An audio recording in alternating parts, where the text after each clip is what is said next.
The Wanderer. Chapter 10. When Professor Albert finally woke up, it was 4 o'clock in the morning. Gwendolyn was waving her antennae like an inspired conductor. Kona could be heard rattling around down in the basement. Some little bits of egg roll lay on the carpet, and the world outside was nothing but solid, unyielding ice. It was too much for an old biology professor. He refilled Kona's dish, handed Gwendolyn a piece of broccoli, put on an extra pair of socks, and went straight to his bedroom. Professor Albert had never been an amateur when it came to sleeping. Years of standing beside philosophy majors trying to label the insides of frogs had taught him the fine art of turning off his brain whenever he wished. So he turned it off and went back to sleep.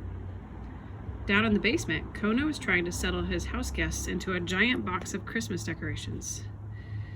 "This is embarrassing," said Kona, plumping a Christmas tree skirt around the babies with a gentle paw.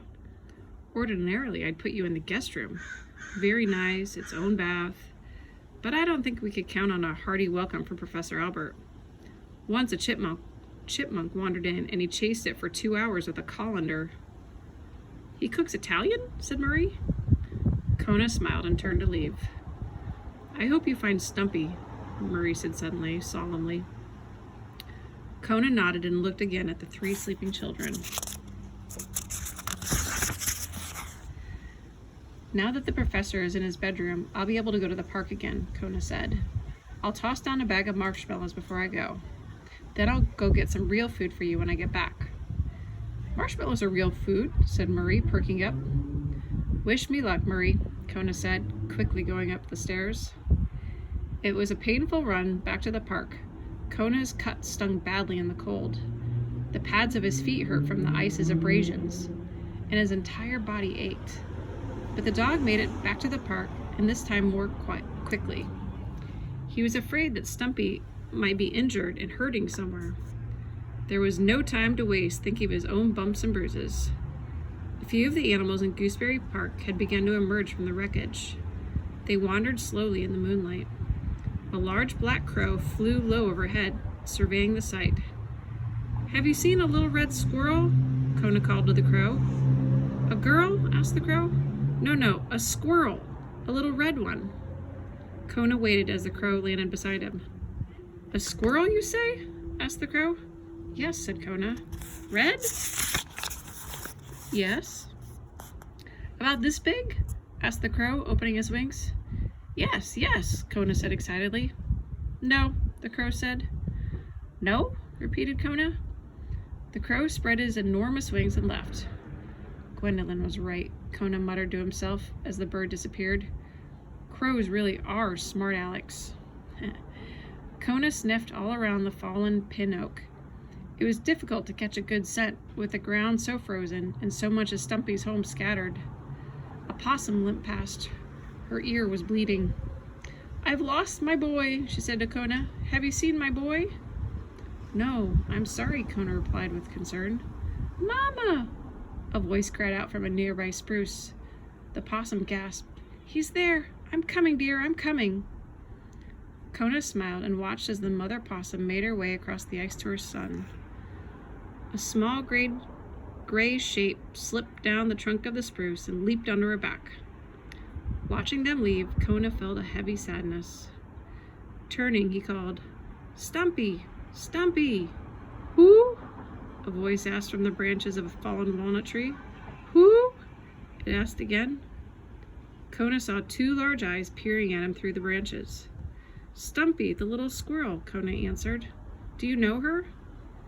The owl lifted himself up and flew nearer Kona. "I certainly do," said the owl. "She has those babies with the strange names. What are they? Up? Down?" "Top and bottom," Kona answered. "And Sparrow, the little girl." "Oh, yes, lovely children." The owl suddenly winced with pain. "Are you all right?" Kona asked in alarm. "Thank you, yes, just a twist in the neck from the fall. I was eating dinner when my tree went down, paying no attention whatever. It hit before I knew what was happening." "Did you see Stumpy? Have you seen her since the storm?" "I heard her," the owl said. "Heard her? Where? When?" "I am not certain when," said the owl. The evening is a bit of a blur, you know. But I heard her. She was saying, I have to find Paradise Lane.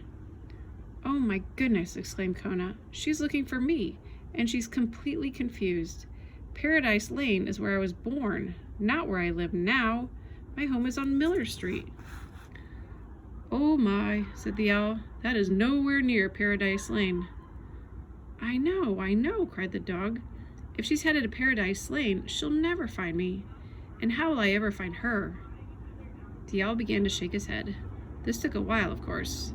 When an owl shakes his head, he must first turn it very, very slowly to the far, far left. He must then turn it very, very slowly to the far, far right. Kona was amazed as he watched. The owl winced again. Your neck, said Kona. Yes, said the owl. But why did you shake your head? Asked Kona. Because you will not be able to find her, said the owl. But I have to. She is wandering, my boy, and no one can find a wanderer. The wanderer must first find you. Kona sighed with frustration. Stumpy isn't very smart. She doesn't even know what a television is. A what? Asked the owl. Never mind, Kona said glumly.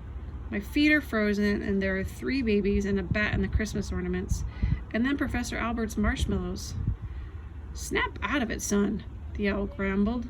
Go on home now. You're babbling. Kona turned to go back home.